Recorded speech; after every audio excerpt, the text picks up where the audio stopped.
Across the vast, sun-drenched landscapes of ancient Egypt, where the Nile carved a ribbon of life through an endless desert, stories of pharaohs echoed through eternity. Their monumental tombs and towering temples spoke of divine power, unwavering authority, and a lineage unbroken. Yet, amidst these chronicles of formidable kings, a singular figure emerged, one whose reign defied convention and whose legacy was painstakingly erased, only to be rediscovered millennia later. This is the tale of Hatshepsut, a woman who ascended to the very pinnacle of power, not as a queen regent or a consort, but as pharaoh in her own right.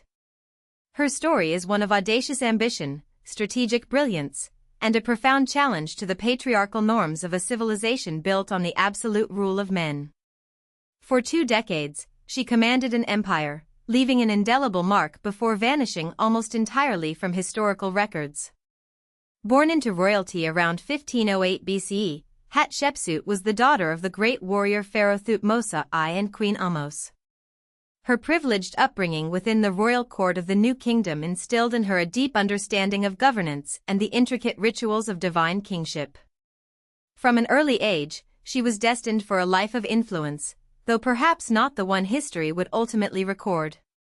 Her royal bloodline was impeccable, granting her significant spiritual authority as the god's wife of Ammonius, a powerful priestly title.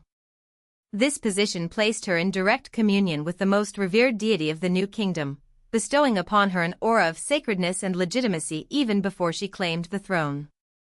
Such was her initial pathway to prominence, rooted in tradition and religious duty. Upon the death of her father, Hatshepsut married her half-brother, Thutmose II, securing her place as great royal wife. This union continued the dynastic line, a paramount concern for the stability of Egypt. However, Thutmose II's reign was relatively short, and he left behind only a young son by a lesser wife, the future Thutmose III, who was merely a child at the time of his father's passing. With Thutmose III too young to rule, Hatshepsut naturally stepped into the role of regent, guiding the affairs of state on behalf of her stepson. This was a customary position for royal women, allowing them significant influence without directly holding the pharaonic title. For a few years, she governed in this traditional capacity, maintaining the delicate balance of power. Yet, Hatshepsut's ambition transcended the conventional boundaries of regency. Approximately 7 years into her regency, she made an unprecedented and audacious move. She declared herself pharaoh of Egypt. This was not merely an assertion of power but a revolutionary act, challenging millennia of male-dominated succession and the very definition of kingship. To legitimize her claim, Hatshepsut meticulously crafted a narrative of divine right and prophetic destiny. She commissioned texts and reliefs depicting her birth as a direct act of the god Ammonius, who supposedly impregnated her mother, Queen Ahmose, thus making her the divine offspring of the principal state god. This powerful propaganda aimed to silence any dissent and solidify her position as the rightful ruler. Furthermore, she invoked an oracle of Ammonius, claiming the god himself had proclaimed her pharaoh, guiding her to the throne. Such divine endorsement was crucial in a society where the pharaoh was considered a living god, the intermediary between humanity and the deities. These carefully orchestrated pronouncements provided the religious framework for her extraordinary ascension. Her assumption of power required more than just divine pronouncements, it demanded a complete redefinition of her public image. The iconography of the pharaoh was intrinsically male, replete with symbols of masculine strength and authority. To embody this role, Hatshepsut began to be depicted with the traditional male regalia of kingship. On her monuments and statues, Hatshepsut was often portrayed with a broad, muscled chest, a kilt, and the ceremonial false beard, the very emblem of pharaonic power. Her titles, too, were masculine, referring to her as King of Upper and Lower Egypt and Lord of the Two Lands. This transformation was not an attempt to deceive but a pragmatic necessity to fit the established mold of a ruler. She understood that the institution of pharaoh was inherently masculine, and to rule effectively, she had to visually and titularly conform to that expectation. This strategic adoption of male attributes allowed her to command respect and authority in a world unprepared for a female sovereign. It was a testament to her pragmatism and her unwavering determination to lead. Her reign, lasting for over 2 decades, proved to be one of the most prosperous and peaceful periods of the New Kingdom. Unlike many of her male predecessors who focused on military conquest, Hatshepsut prioritized economic stability, monumental building projects, and extensive trade. Her era marked a significant shift towards internal development and cultural flourishing. Among her most celebrated achievements was the magnificent mortuary temple at Deir el-Bahari, known as Djeser, the Holy of Holies. Carved into the cliffs on the west bank of the Nile, its elegant terraces and colonnades were unlike any structure built before, a breathtaking testament to her architectural vision and the artistic sophistication of her era. The temple was adorned with intricate reliefs detailing her divine birth, her coronation, and the glorious achievements of her reign. These carvings served not only as decoration but as a powerful visual narrative, reinforcing her legitimacy and celebrating her accomplishments for all eternity, or so she intended. At Karnak, the sprawling religious complex dedicated to Ammonius, Hatshepsut erected 2 colossal obelisks, towering monuments of pink granite that pierced the sky. These obelisks, weighing hundreds of tons, were quarried at Aswan and transported down the Nile, a remarkable feat of engineering and organization. They stood as enduring symbols of her devotion to Ammonius and her immense wealth. Perhaps the most famous expedition of her reign was the trading mission to the mysterious land of Punt, a place shrouded in legend, believed to be located on the coast of modern-day Eritrea or Somalia.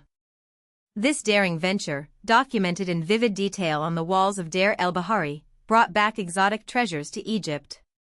The Punt expedition returned laden with frankincense, myrrh trees, ebony, ivory, gold, aromatic resins, and exotic animals.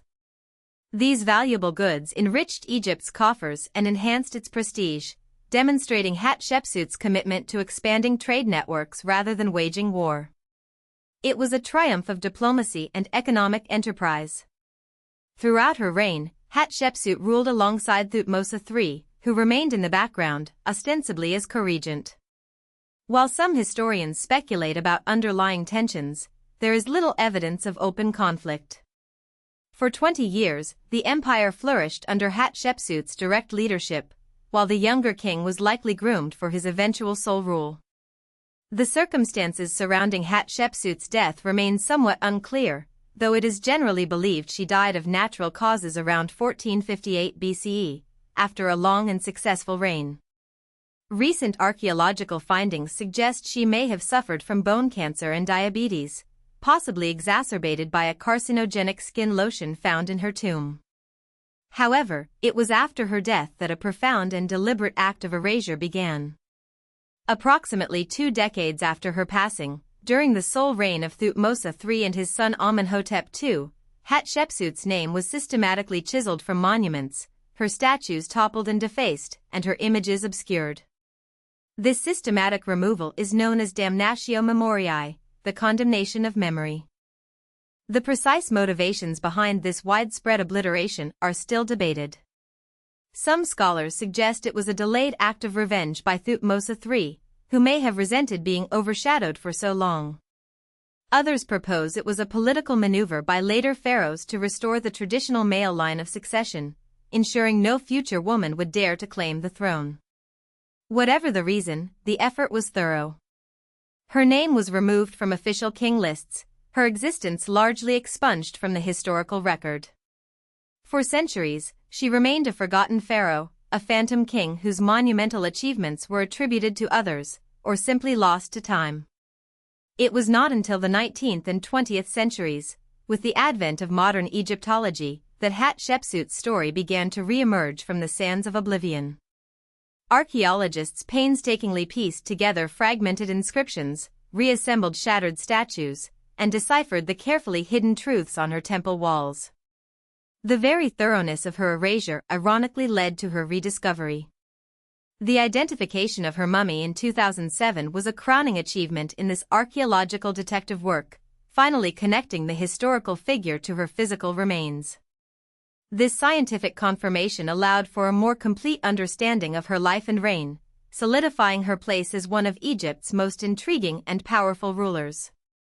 Hatshepsut's legacy is a testament to the enduring power of ambition and the relentless pursuit of one's destiny, even in the face of deeply entrenched societal norms. She shattered the ultimate glass ceiling of her era, demonstrating that leadership and capability transcend gender. Her story is a poignant reminder that history, like the desert sands, can bury truths, but also, given time and diligent effort, reveal them anew. Her reign, initially silenced, now speaks volumes across the millennia, echoing a timeless message of resilience and the profound impact one individual can have. The woman who ruled as a man, and then was forgotten, now stands as an inspiring beacon, reminding us that even the most determined efforts to erase a legacy can ultimately fail, allowing truth and greatness to eventually reclaim their rightful place in the annals of human history.